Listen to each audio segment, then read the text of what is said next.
Hello प्यारे future doctor, स्वागत है आपका एमएस जुगाड़ के सीरीज में। दिस इज योर माही भैया। तो चलो एक क्वेश्चन के साथ शुरू करते हैं। आपने वेक्टर अलजेब्रा तो पूरा पढ़ा ही होगा, और अगर मैं आपसे कहूं कि आपके पास तीन वेक्टर हैं जो कि adjacent sides of a parallelopiped represent करते हैं, तो उसका वॉल्यूम क्या होगा? या फिर ये तीनों वेक्टर्स आपस में पैरेलल है या नहीं, ये पता लगाना है। क्या पता लगा सकते हैं? तो आइए आज 10 मिनट में यही सीखते हैं। तो बच्चों, एक क्वेश्चन से शुरू करते हैं। सवाल है, आपके पास वेक्टर ए दिया हुआ है, वेक्टर बी दिया हुआ है और वेक्टर सी दिया हुआ है, और पूछा है कि ये आपस में कोप्लानर है या नहीं, या फिर अगर ये adjacent sides of a parallelopiped represent करते हैं तो वॉल्यूम क्या होगा। चाहे वॉल्यूम निकालना हो या कोप्लानर होने की कंडीशन, दोनों का एक ही कॉन्सेप्ट है बेटा। कॉन्सेप्ट है कि दो वेक्टर का क्रॉस प्रोडक्ट तीसरे के साथ डॉट करो। अगर वो क्या आ रहा हो बेटा, जीरो आ रहा हो, मतलब वो वेक्टर्स आपस में कोप्लानर होंगे, और अगर वो कोप्लानर है तो पैरेललोपाइप बनाएगा ही नहीं, तो उसका वॉल्यूम हो जाएगा जीरो। अगर यहां पर वो ट्रिपल डॉट प्रोडक्ट बेटा क्या आ जाता है यहां पर, नॉन जीरो, तो फिर वो वेक्टर्स आपस में कोप्लानर नहीं होंगे। तो भैया हमें यह समझना है कि क्या यह जरूरी है कि बी का क्रॉस सी के साथ और फिर उसी का डॉट ए के साथ किया जाए? क्या अगर हम ए का क्रॉस बी के साथ करें और उसका डॉट सी से करें तो बेटा ये एग्जैक्टली सेम है, इसमें कोई फर्क नहीं पड़ेगा। ठीक है, ये दोनों बातें जो आप यहां पर अभी देख रहे हो बेटा, चाहे आप ए क्रॉस बी करके फिर सी के साथ डॉट करो, चाहे बी क्रॉस सी करके फिर ए के साथ डॉट करो, वैल्यू सेम आएगी। ठीक है, चलो अब हमें करना क्या है। तो पहली स्टेप में बी क्रॉस सी फाइंड करना है और फिर उसका ए के साथ डॉट करना है। ठीक है, एग्जैक्ट दो मेथड सिखाऊंगा जिससे क्वेश्चन कील हो जाएगा बेटा। अब नीट के स्टूडेंट्स को मैंने अक्सर देखा है, जब भी कभी क्रॉस प्रोडक्ट कैलकुलेट करने की बारी आती, चाहे फिर वो टॉर्क कैलकुलेट करना है, फोर्स कैलकुलेट करना है या वेलोसिटी कैलकुलेट करना है, जहां कहीं भी क्रॉस प्रोडक्ट आता है वो एक मैट्रिक्स बनाते हैं, फिर उसका डिटर्मिनेंट कैलकुलेट करते हैं और बहुत लंबी कैलकुलेशन में फंस जाते हैं। तो स्वागत है आपका क्रॉस प्रोडक्ट की एमएस जुगाड़ में। ठीक है बेटा, क्या करना है आपको, बी का क्रॉस निकालना है किसके साथ, सी के साथ।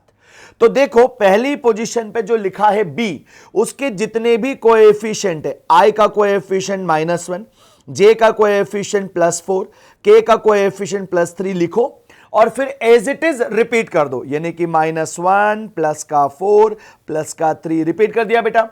फिर सेकेंड पोजीशन पे सी, तो सी के कोएफिशिएंट्स -8 -1 प्लस का 3 -8 -1 प्लस का 3, फर्स्ट कॉलम लास्ट कॉलम को कैंसिल कर दीजिए। ऊपर से पहले आएंगे नीचे, इंटू करेंगे, ये प्लस का 12 होगा बेटा, 3 इंटू -8 माइनस का 24 होगा, -1 इंटू -1 प्लस का 1 होगा। फिर आप जाएंगे नीचे से ऊपर, -1 इंटू 3 दिस इज -3, फिर 3 into -1 this is again -3, 8 into 4 this is minus का 32। अब यहां क्या करना है, यहां आपको करना है सब्ट्रैक्शन।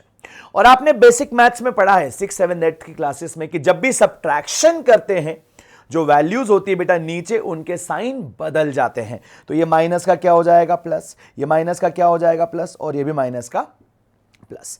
12 और 3 जो दोनों जुड़कर हो गए बेटा 15i, 24 और 3 जुड़कर हो गया बेटा माइनस का 21j, और यहां पर ये हो गया बेटा प्लस का 33k। Is that clear? तो आज हमने क्रॉस प्रोडक्ट निकालने का एक जुगाड़ सीख लिया, ये कई सारी जगहों पर काम आएगा। अब अभी के सवाल में जो आपने बी क्रॉस सी निकाला, इसका ए के साथ क्या करना है, डॉट करना है। और डॉट में आप जानते हैं कि आई का डॉट आई के साथ 1, जे का जे के साथ 1, के का के के साथ 1, तो बस उन्हीं को करना है। तो यहां पर 15i का जब डॉट आप -4 के साथ करोगे, ए डॉट बी क्रॉस सी निकाल रहे हैं हम, पहली वैल्यू -8 आ गई बेटा। -21 का -6 के साथ जब करोगे बेटा तो प्लस का 126 आएगा। 33 का -2 के साथ करोगे तो माइनस का 66 आएगा। Value -126 plus 126, answer comes out to be 0। इसका मतलब ये तीनों गिवन वेक्टर्स आपस में कैसे हैं बच्चे, कोप्लानर हैं। ठीक है, समझ आया कॉन्सेप्ट, लॉजिक क्लियर हुआ? तो ये तीनों अगर कोप्लानर है तो पैरेललोपाइप बनेगा ही नहीं, तो उसका वॉल्यूम क्या होगा, 0। अब यहां पर बात करते हैं क्या और कोई मेथड है जिससे हम ये ट्रिपल डॉट प्रोडक्ट कैलकुलेट कर सकते हो। यस, मैथ्स थोड़ी सी है यहां पर, और वो जुगाड़ है बेटा यहां पर क्या, तो आपको बनाना पड़ेगा एक मैट्रिक्स, और मैट्रिक्स बना के फिर उसका कैलकुलेशन करना पड़ेगा। ये प्योर मैथ है, समझा देता हूं, करना अगर आपको है तो आप इस तरह से इसको फॉलो कर सकते हैं। A dot B dot C, ये ट्रिपल डॉट प्रोडक्ट है बेटा। पहली पोजीशन पे जो लिखा उसके कोएफिशिएंट लिखकर एक रो बनाए, फिर सेकेंड पोजीशन पे जो लिखा उसके कोएफिशिएंट से दूसरी रो बनाए, और तीसरी पोजीशन पे जो लिखा उसके कोएफिशिएंट से तीसरी रो बनाए। ऐसे आपको तीन कॉलम और 3 रो का एक मैट्रिक्स मिल गया, जिसको अपन 3:3 का मैट्रिक्स बोलेंगे।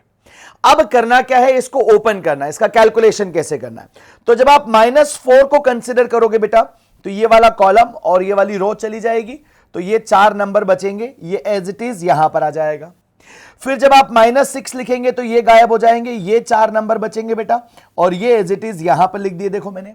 ऐसे ही -2 के लिए जब आप जाएंगे तो बस केवल ये 4 नंबर बचेंगे और ये यहां पर लिख देंगे। ठीक, ऐसा करने के बाद में ये ध्यान रखना है कि यहां शुरू होगा बेटा प्लस से, फिर यहां माइनस, फिर यहां वापस प्लस, फिर वही लॉजिक है, ऊपर से नीचे आओगे, इंटू करके एज इट इज लिखोगे, यहां माइनस लगाकर नीचे से ऊपर इंटू करोगे। पूरा आप जब इसे ओपन करके सॉल्व करोगे, you will get the same result. ये देखने में इजी लगता है, लेकिन इसमें थोड़ा कैलकुलेशन करने में वक्त ज्यादा लगता है। तो मेरा पर्सनल रिकमेंडेशन है बेटा कि आप इस टेक्निक से जब करेंगे तो आपकी चीजें जल्दी जल्दी होने लगेंगी और सही होने लगेंगी। ठीक है, हमें नीट में समय बचाना है। आई बात समझ में? तो ट्रिक क्लियर हो गई, कॉन्सेप्ट क्लियर हो गया। हाँ, आपके लिए लेकर आया हूं मैं ऊना, ये आपका दोस्त है। अनअकैडमी का ऐप अगर आप अपडेट कर लेंगे तो आप इसके साथ वॉइस चैट करके किसी भी क्वेश्चन का इंस्टेंट आंसर जान सकते हैं। ठीक है, ऐसे दोस्त कम ही मिलते हैं, तो जल्दी से दोस्ती बढ़ाओ, ऊना के साथ बातचीत करो और अपनी प्रैप का लेवल इंक्रीज करो बेटा। ठीक है, एक सवाल और कर लेते हैं जल्दी से। Find volume of a parallelopiped if adjacent sides, यहां पर वेक्टर के कोएफिशिएंट्स दिए हैं बेटा। अब इसको मैं सॉल्व करूंगा इस मेथड से, A क्रॉस B पहले निकालेंगे, फिर उसका डॉट करेंगे C के साथ, और वही चीज वॉल्यूम होगी। क्योंकि हमने क्या समझा था, B क्रॉस C करो और उसका डॉट A के साथ करो, या A क्रॉस B करो उसका डॉट C के साथ करो, वैल्यू सेम आती है। मैं ये कर रहा हूं बेटा, आप ये करके चेक करिएगा वैल्यू सेम आती है या नहीं, और मुझे कमेंट में करके बताइएगा कि हां भैया ये दोनों एग्जैक्ट सेम चीज आ रही है। चलिए, क्या निकालना है आपको, A क्रॉस B, तो A के कोएफिशिएंट्स को लिखना शुरू करें, 1 1 3, रिपीट कर दीजिए, 1 1 3। B के कोएफिशिएंट से बेटा 2 1 4 2 1 4। First column last column cancel, everybody. 1 का इंटू 4 के साथ 4, 3 का 2 के साथ 6, 1 का 1 के साथ 1। ऊपर जाएंगे सर 3, ये ऊपर जाएगा सर 4, ये ऊपर जाएगा सर 2, लेकिन सब्ट्रैक्शन करते इसलिए प्लस का माइनस, प्लस का माइनस, प्लस का माइनस। 4 में से 3 जाएगा, केवल 1 आई बचेगा बेटा। 6 में से 4 जाएगा, प्लस का 2j बचेगा, और 1 - 2k, इट इज माइनस का k। ये वैल्यू है A क्रॉस B की। अब इसका हमें क्या करना है, C के साथ डॉट करना है, मतलब यहां के कोएफिशिएंट का 5 के साथ इंटू, 2 का 1 के साथ, और -1 का -2 के साथ। लिख दे बेटा वैल्यू सीधे सीधे, तो वॉल्यूम का आंसर आएगा 1 × 5, दिस इज 5, +2 × +1, दिस इज +2, -1 × -2, ये भी आएगा बेटा +2। वैल्यू आ रही है 9 यूनिट्स। है ना अमेजिंग टेक्निक, मजा आ गया? तो चैट सेक्शन में बताना कि ये ट्रिक कैसी लगी, ये जुगाड़ कैसा लगा, और क्या आज के पहले आपने पूरा वेक्टर पढ़ा था, तो क्या ये ट्रिपल डॉट प्रोडक्ट आपने पढ़ा था बेटा। अनअकैडमी की ऑल इंडिया टेस्ट सीरीज, जिसका प्राइस ऑफर देख रहे हो केवल 899 है बेटा। It is early bird offer, यहाँ पर भी आप डिस्काउंट के लिए MS लाइव कोड लगा करके, ये पूरा शेड्यूल है मैं अपने टेलीग्राम चैनल पर आपको शेयर कर दूंगा। This is Mahi sir physics बेटा। ठीक है, तो आपको सारी कॉन्सेप्ट समझ में आए बेटा। अब मैं ऐसे ही छोटे छोटे कॉन्सेप्ट वीडियोस बना करके along with the one shot sessions, I can understand आप लोग इंतजार कर रहे हैं कि भैया वन शॉट सेशंस लेकर आइए, मैं लेकर आऊंगा, लेकिन ऐसे छोटे छोटे वीडियोस के जरिए भी मैं आपको काफी सारे कॉन्सेप्ट सिखाऊंगा, जिससे आप नीट 2026 में फोड़ कर आए और ड्रीम मेडिकल कॉलेज में पहुंचे। Wish all the very best, love you all, take care.